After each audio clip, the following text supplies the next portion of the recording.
볼게요.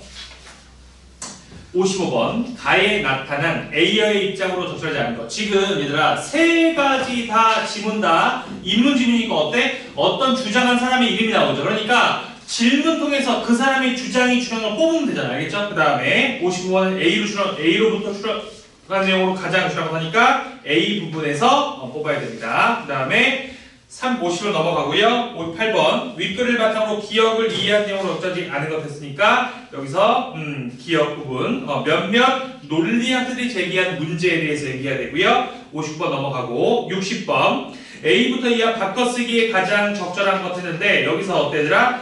B는 내놓지 못했다 했는데 어때더라? 어떤 걸 제시하지 못했다. 답은 몇 번? 2번이 답이 됩니다. 자, 본문 가볼게. 전통적인 윤리학의 주요 주제는 선, 올바름과 같은 도덕 용어에 대한 해명을 바탕으로 무엇이 옳고 그른지를 판정하는 객관적 근거를 찾는 것이다. 자, 나온 얘들아 뭐야 한번 전통 윤리학이래.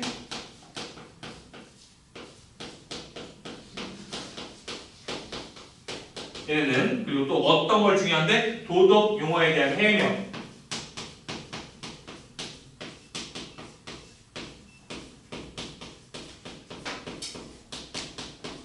됐죠? 이것을 바탕으로 뭐 하는 데더라? 옳고 그르지 판정하는 객관적 근거를 찾는 거예요.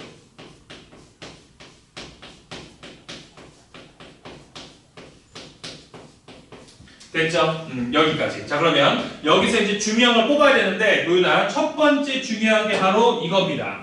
전통이라는 단어. 자, 내가 얘기했죠? 전통이 나오면 이것과 대비되는 어떤 사상가나 새로운 주장이 나올 거고요. 두 번째 객관적 근거라고 했으니까 얘들아 여기서는 이거 객관적 뭐야? 누가 봐도 옳고 그름이 있다는 얘기야. 이걸 찾는 게 전통 윤리학의 목표래요. 됐어?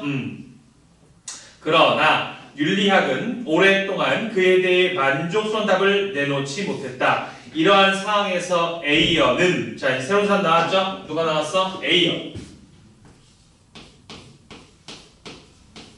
A여는 도덕적으로 옳고 그름에 관한 문장인 도덕 문장이 진리 적합성, 즉 참 또는 거짓일 수 있다는 성질을 갖지 않는다는 주장을 펼쳤다. 그러니까 어때더라? 도덕 문장이 뭐가 어때요? 진리 적합성이 어때요?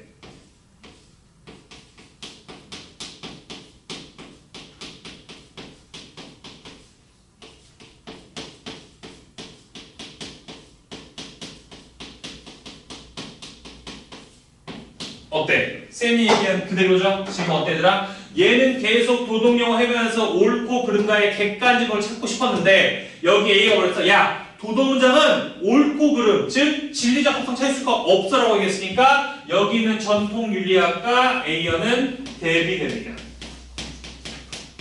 하나 더 나가야죠. 그 다음에 설아야 이 앞으로 누가 더 중요해? 전통윤리학 얘기를 하는 게 아니라 누굴 얘기해? A어 얘기를 합니다. 그래서 앞으로 어때더라? A어를 중심으로 읽어야 돼. 그럼 어때? 전제가 A어의 도덕문장은 진리 적합성이 없다가 되는 거예요. 됐어? 그래서 이 밑에 게 중요하다. 오케이? 가봅시다. A어는 진리 적합성을 갖는 모든 문장은 그 문장에 사용된 단어의 정의를 통해 검증되는 분석적 문장이거나 경험적 관찰에 의해 검증되는 종합적 문장이라는 원리를 바탕으로 도덕 문장은 진리적 합성이 없다고 주장했다. 자, 여기서 얘들아, 자, 뭐라고 했어 얘들아? 진리적 합성이 있으려면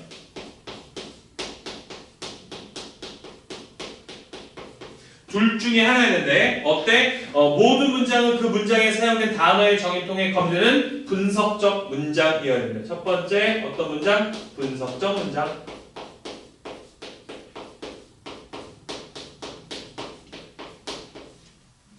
그 다음에 또 하나 어때더라? 경험적 관찰에 의해 검증되는 종합적 문장이라는 원리를 바탕으로 했어. 자, 두 번째 어때더라? 어떤 문장이어야 돼? 종합적 문장이어야 돼.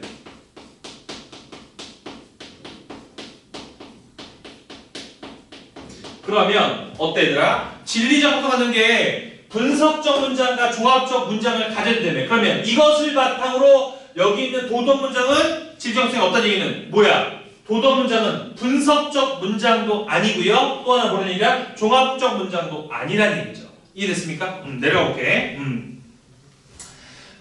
우선 그는 도덕 문장은 분석적이지 않다는 기존의 논의를 수용했다. 선은 A다라는 도덕 문장이 분석적이라면 수어인 A가 주어인 선이라는 개념 속에 내포되어 있어야 한다. 하지만 선은 속성이나 내용을 더 이상 분석할 수 없는 단순 개념이므로 해당 문장은 분석적이지 않다. 자, 어때더라? 선은 뭐라고? 단순 개념으로 더 이상 분석할 수가 없대.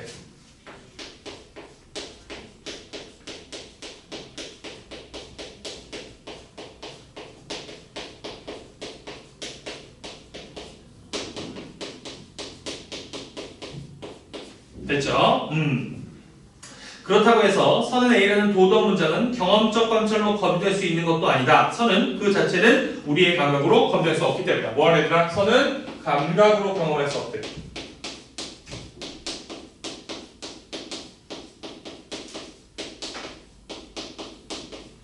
그렇죠. 생각해봐. 착하다는 건 어때더라? 우리가 눈, 코, 입을 느끼는 게 아니죠. 그러니까 마음으로 느끼는 거니까 이걸로 감각할 수 없죠. 그래서 종합문장 아니고요. 선이라고 하면 이거 자체가 기본 개념이기 때문에 더 이상 분석이 안 되니까 분석적 문장도 아니라는 얘기야. 그러니까 결국 어때더라? 얘는 진리 적합성이 없다. 됐습니까? 이렇게 나온 거야.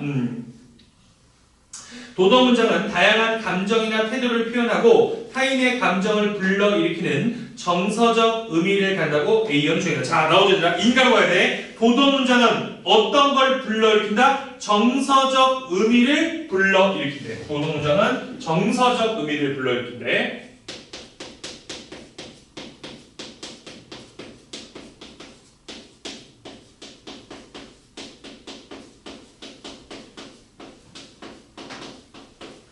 됐죠? 그는 많은 사람들이 도덕 문장이 진리적 합성을 갖는다고 오해하는 것은 도덕 용어의 두 가지 용법을 구분하지 못해서라고 주장한다. 그에 따르면 도덕 용어는 감정을 표현하는 표현적 용법으로도 세계에 관한 어떤 사실 기술하는 기술적 용법으로도 사용됐습니다. 자, 그럼 어때더라? 도덕 문장의 하위 범주는 두 가지가 있죠. 첫 번째 어떤 것? 표현적 용법. 두 번째 기술적 용법이 있죠.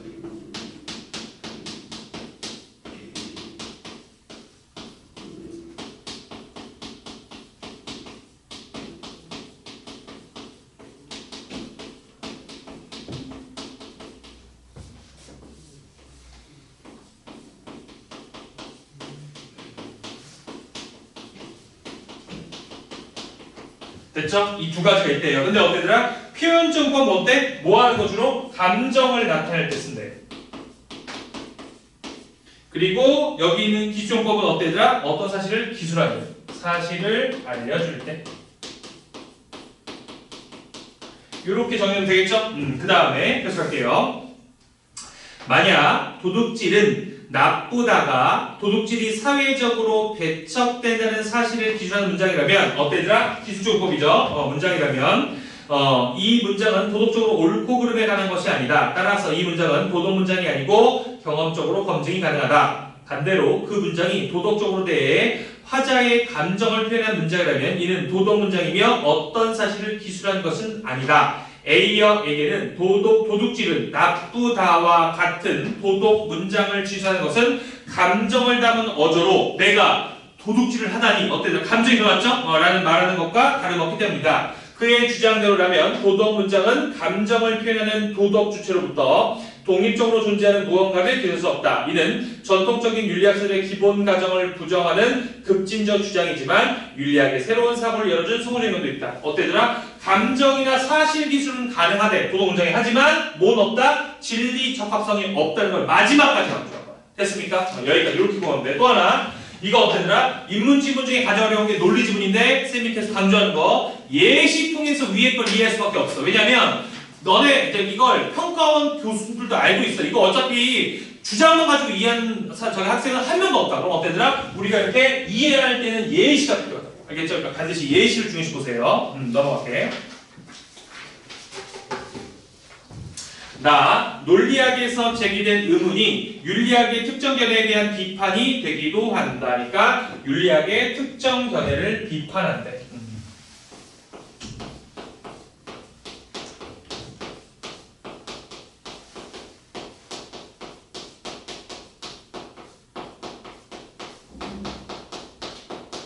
됐죠? 이걸 얘기한 겁니다.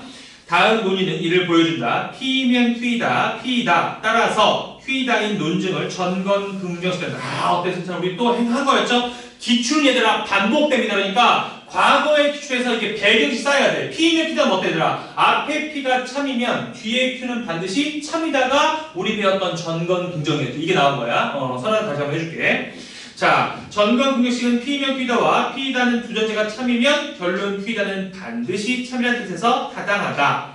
그런데 어떤 문장이 단독으로 취재된 경우에는 감정이나 태도를 표현할 수 있지만 그 문장이 조건문인 P면 Q이다의 부분으로 포함되는 경우에는 그렇지 않다.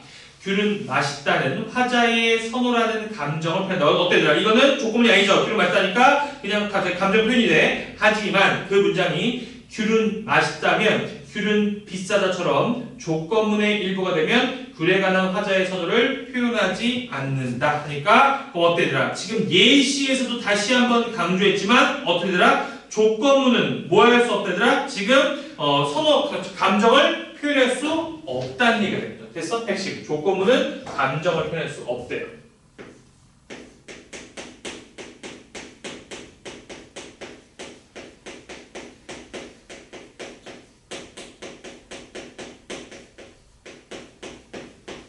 됐습니까? 요걸 나타낸 거야. 계속할게. 자, 이에 이 전건 긍정식이 P가 감정이나 태도를 표현하는 문장일 때 P면 Q이다의 P와 P이다의 P 사이의 내용의 차이가 생기므로 전건 긍정식임에도 두 전제의 참이 결론 Q이다의 참을 보장하지 않을 것이다. 몇몇 논리학자들이 제기한 문제였다니까 어때더라? 앞에 게 참이라도 조건문이 돼버리면 어때? 뒤에 거 참을 보장할 수 없다는 얘기가 지금 또다시 나왔습니다. 전건 긍정식인 표절은 나쁘다면 표절은 돕는 것은 나쁘다. 표절은 나쁘다. 따라서 표절을 돕는 것은 나쁘다는 논증은 직관적으로 타당해 보인다. 하지만 표절은 나쁘다가 감정을 표현했다면 위 논증은 타당하지 않다고 했다. 왜? 조건문에서 어때더라? 감정 표현이 될 수 없으니까. 이해됐죠? 그 다음에 위 논증은 타당하지 않다고 했다. 그러므로 A어의 윤리학 견해를 고수하려면 도덕문장을 포함하는 전건 긍정식의 타당성을 부정하거나 전건 긍정식은 도덕문장을 포함할 수 없다고 해야 한다. 이 장점에 대해 행크스는 다음과 같이 논의를 전개하였다니까 누구의 주장? 행크스의 주장이 중요하죠. 가볼게. 표절은 나쁘다라는 문장은 표절이라는 대상에 나쁨이라는 속성을 부여하는 내용을 가진다. 그리고 화자의 문장 진술은 그 내용과 완전히 무관할 수도 없기 때문에 그런 문장은 단독으로 진술되든 그렇지 않든 판단적이다. 문장이 판단적이라는 것은 대상의 속성을 부여하는 내용을 지니는 것은 그 문장의 본질이라는 것을 뜻한다. 다시 한번 읽겠더라. 문장이 판단적이라는 것은 대상의 속성을 부여하는 내용을 지니는 것이 그 문장의 본질이래요. 자, 어때? 판단적이라는 것은 뭘 얘기하는데? 지금 대상의 속성을 부여한 내용을 지닌 것이 그 내용의 본질과 속성 부여가 본질이래요.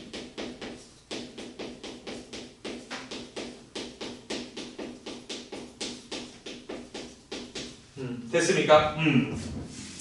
도덕문장을 비롯한 모든 판단적 문장은 참 또는 거짓일 수 있다. 조건문에 포함된 문장도 판단적인 점에서 단독으로 진술될 때와 내용의 차이가 없다. 그러므로 도덕문장을 포함하는 전건 긍정식은 타당해 보일 뿐 아니라 실제로도 타당하다. 그렇다면 P면 Q이다에 포함된 P이다가 단독으로 진술된 경우와 다른 점은 무엇인가? 가령 귤은 맛있다면 귤은 비싸다와 같은 조건문에 포함되는 경우 화자가 대상의 속성을 부여해 행위를 하는 것은 아니기에 그것의 판단적 본질을 발현하지 못한다. 자, 뭐가 되라? 조건문은 판단적 본질 발현이 안 된대요.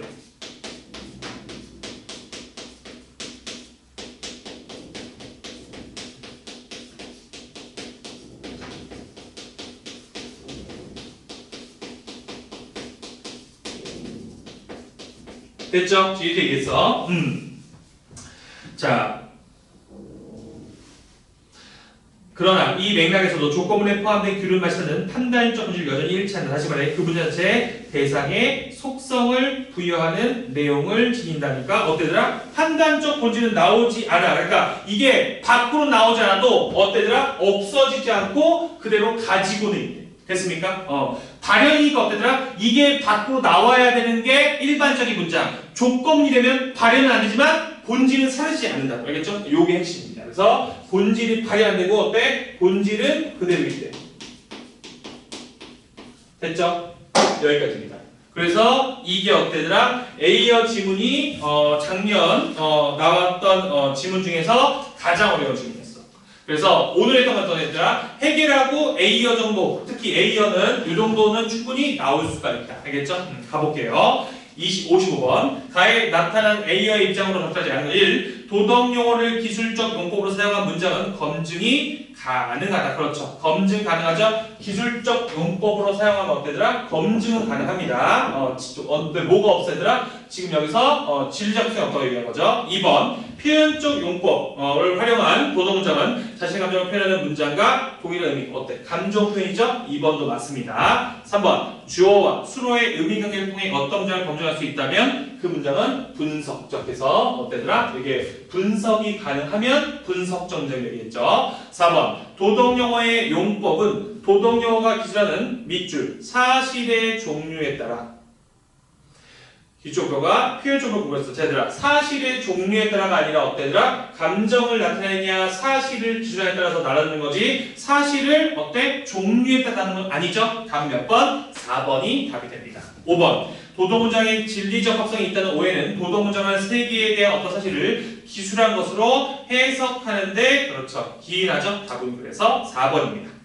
50번 A 부분 자 갈게. 추론한 내용으로 가장 적절한 거 1. 귤은 맛있다면 귤은 비싸다에 포함된 귤은 맛있다는 판단적이지 않다. 자 여기서 얘들아 판단적이지 않다라고 했는데 지금 왜 틀렸어? 판단이 어때더라? 지금 어때? 들어가죠? 하면 지금 어때? 본질적으로 발현이 안 될 뿐이죠. 1번은 틀렸고요. 2번 표절은 나쁘다는 단독으로 진술되었을 때만 참 또는 거짓이다 아니야. 참 또는 거짓이 있다는 얘기가 아니고요. 뭐가 되더라? 본질이 있다는 얘기죠. 그러니까 여기서 2번 틀렸고요. 3번 귤은 맛있다는 조건문의 일부로 진술 때 대상의 속성을 부여한 내용을 지니지 않는 게 아니라 어때더라? 속성을 부여한다고 얘기했죠? 3번도 틀렸습니다. 4번 화자는 귤이 맛있음의 속성을 가지는 내용과 완전히 무관한 채로 귤은 맛있다를 주제했다. 자, 얘들아 속성하고 완전히 무관하다? 어때 그럼? 본질이 발효가 안 되는 건데 말이 안 되죠? 4번도 틀렸고요. 5번 표절은 나쁘다는 화자가 표절에 나쁨을 부여하지 않는 맥락에서도 그것의 판단적 본질을 위해서 자 뭐라 했으더라?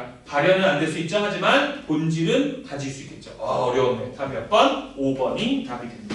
됐습니까? 넘어갑시다.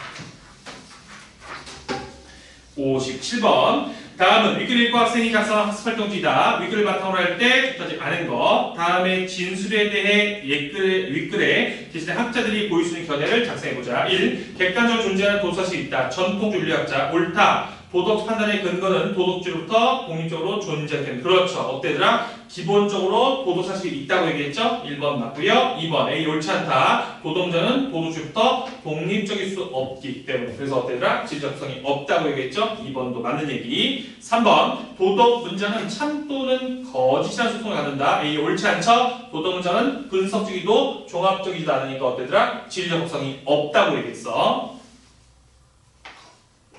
4번 전건 긍정식의 두 전제에 공통으로 포함된 도덕문장 내용이 다르다. A 옳다. 도덕문장은 전건 긍정식의 전제로 사용된 밑줄 진리적 합성한다. 다시 한번 얘기하면 어때더라? 도덕문장은 뭐가 없다고요? 진리적 합성이 없다고 얘기했는데 왜 더 뭘 있어? 말이 안 되죠? 앞에 거보다 일단 뒤에 걸 봐. 진리적 합성이 있다는 얘기 한 번도 하지 않았는데 여기서 어때더라? 전건 긍정식 사용에 따라서 되는 게 아니죠. 됐죠? 다음 몇 번? 4번이 답이 됩니다. 5번 X 옳지 않다. 단독으로 진술된 문장은 조금의 일부로 사용될 때 내용 차이가 없기 때문에 그렇죠. 여기서 어때더라? 여기서 옳지 않죠. 단독으로 진술된 문장은 조금의 일부로 사용될 때 내용 차이가 없죠. 답은 그래서 4번이 됩니다. 그 다음에 자 58번 갈게요. 윗글을 바탕으로 기억을 이해한 내용을 억제하지 않은 것 했어. 여기서 기억은 몇몇 논리학자들이 제기한 문제 갑니다. 1. A어의 윤리학 견해가 옳다면 전건 긍정식이 직관적으로 타당해 보이게 된다는 점에서 기억은 A어에 대한 비판이 된다고 했는데 여기서 여기 몇몇 논리같이 제기한 건 뭐였어 얘들아? 두 전제의 참이 결론 P다의 참을 보장하지 않는 어때 얘들아? 전건 긍정식 자체가 안 되는 게 문제지. 여기서 얘기한 대로 어때 얘들아? A어에 대해서 비판하는 건 말이 안 되잖아. 답 몇 번? 1번이 답이 됩니다. 그러니까 설아 무슨 얘기냐면 P면 Q다에서 앞에 P가 참여 뒤에 Q는 반드시 참여라 했지. 이게 일반적인데 여기서 지금 조건문이 되면서 뭐가 된 거야? 뒤에 Q가 반드시 참이 되는 게 아니잖아. 이걸 비판한 거지 A어에 대한 비판이 아니야. 알겠죠? 그래서 답은 1번이에요. 2번 기억에 따르면 도덕 문장을 포함하는 전건 긍정식이 타당하다면 도덕 문장이 감정을 표현하는 견해는 수용될 수 없다. 그렇죠? 네? 전건 긍정식이더라. 이건 뭐 어때? 옳고 그름이 있는 거니까 어때더라? 이건 당연히 여기서 감정 표현은 될 수가 없다. 그 다음에 3번 기억은 전건 긍정식이 타당하려면 두 전제 모두에 나타난 문장의 내용이 일치해야 함. 그렇죠. 일치해야지만 어때더라? 이게 가능하다고 얘기했죠. 4번 기억은 도덕 문장이 아니라 개인 선호에 나타내는 문장에 대해서도 제기할 수 있다. 그렇죠. 개인 선호에 대해서 얘기한다고 얘기했어. 5번 도덕 문장을 판단적이라고 보는 이론에 따르면 기억은 애당초 그렇죠. 발생하지 않는다. 어때요? 판단적 문장이면 애초에 이거는 발생이 안 되고 무조건 저기 뭐냐 좀 확실히 예 아니면 옳고 그르다가 나오겠죠. 답은 1번입니다. 59번 윗글과 보기를 비교하여 이해한 내용을 어쩌지 않은 거 보기 자선은 옳다는 자선에 대한 찬성, 폭력은 나쁘다는 폭에 대한 반대라는 태도를 표현한다. 도덕 문장을 포함하는 자선은 옳다면 봉사는 옳다라는 조건문은 태도에 대한 태도를 표현한다. 위와 같은 주관적 태도 밑줄 참고가 없다. 그럼 다시 승천하 뭐가 없다는 얘기야? 진리, 적합성이 없다. 계속 자선은 옳다면 봉사는 옳다와 자선은 옳다가 나타낸 태도를 지니면서 봉사는 옳다와 반대하는 것은 비일관적이다. 자선은 옳다면 봉사는 옳다. 자선은 옳다. 따라서 봉사는 옳다가 타당하다는 것은 이렇게. 그럼 중요한 거잖아. 지금 비일관적일 때는 문제가 되게 설아요. 그러면 반대로 어때? 일관적일 때는 가능하다는 얘기야. 됐어? 이게 핵심이야. 두 가지 뽑아요. 첫 번째 어떠냐? 참 거짓이 없다는 얘기는 진리적 합성은 없고요. 여기서 비일관성이 문제가 있다니까 어때더라? 만약에 일관적이면 문제가 되지 않는다까지 뽑아야 돼. 알겠죠? 가봅시다. 1번. 도덕 문장이 태도나 감정을 표현한다는 주장은 다시 그렇게 도덕 문장을 포함하는 조건문이 태도에 대한 태도를 표현하는 보기의 주장과 밑줄, 상충. 얘들아 이거 말이 안 되는 게 도덕 문장을 도덕 문장이 태도나 감정을 표현한다고 얘기했죠. 그 다음에 이게 얘들아 지금 뭐라 했어? 조건문에 태도에 대한 태도를 표현하는 주장과 상충하는 게 아니라 어때? 같은 얘기잖아. 태도가 있고 이것에 대해서 다시 태도가 붙어가지고 어때? 있는데 이 두 개가 일관적이면 맞는 얘기고 일관적이지 않으면 틀리다고 얘기하는 거지. 태도에 대한 태도가 상충한다는 건 말이 안 되죠. 됐어? 답 몇 번? 1번이 답이 됩니다. 2번 논증의 타당성이 전제와 결론의 참에 의해 규정된다는 주장은까지 타당성을 논증에 나타난 태도 사이의 관계에 의해 규정할 수 있다는 보기의 주장과 그렇죠. 상충. 어때다? 이거는 결론과 참에 의해 규정되는 거고요. 여기는 보기를 뭐라 했어? 승찬아. 여기는 일관성과 비일관성의 차이 때문에 나타나고 있으니까 당연히 충돌이 있는 거죠. 2번도 맞네요. 3번 무엇이 윤리적으로 옳고 그런지에 대한 객관적 기준을 세워야 한다는 주장은 도덕 문장은 찬성과 반대하는 주관적 태도를 나타낸다는 보기의 주장과 그렇죠. 상충. 얘는 어때더라? 지금 주관적으로 보기가 얘기했고요. 얘는 옳고 그름을 얘기했으니까 이것도 맞는 얘기네. 그 다음에 4번 귤은 맛있다가 귤에 대한 화자의 선호를 표현하는 주장은 자선은 옳다가 자선에 대한 화자의 찬성을 표현하는 보기의 주장과 그렇죠. 상충하지 않죠. 왜? 둘 다 선호를 나타내니까. 그 다음에 5번 도둑질은 나쁘다가 화자의 정서를 표출하므로 진리 적합성이 없다는 주장은 폭력에 대한 화자의 태도를 표현하는 문장이 참될 수 없다는 보기의 주장과 그렇죠. 상충하지 않는다. 그럼 어때더라? 진리적성이 없다는 얘기랑 그 다음에 여기서 참거지 없다는 얘기가 어때? 둘 다 같은 얘기잖아. 있죠? 진리적성이 없다, 참거지 없다는 동일한 동의어입니다. 답은 그래서 1번이 됩니다. 됐습니까? 오케이, 오늘 독서 여기까지 할게요. 그러면 두 번째 새로운 프린트. 정을선전 있죠? 이거 굉장히 어려워더라. 오늘 어려운 것만 딱 골랐는데 천천히 풀어볼게. 준비하고 첫 번째 거 설아야. 자, 정을선전 해볼게. 준비하고 자, 바로 합니다. 시작.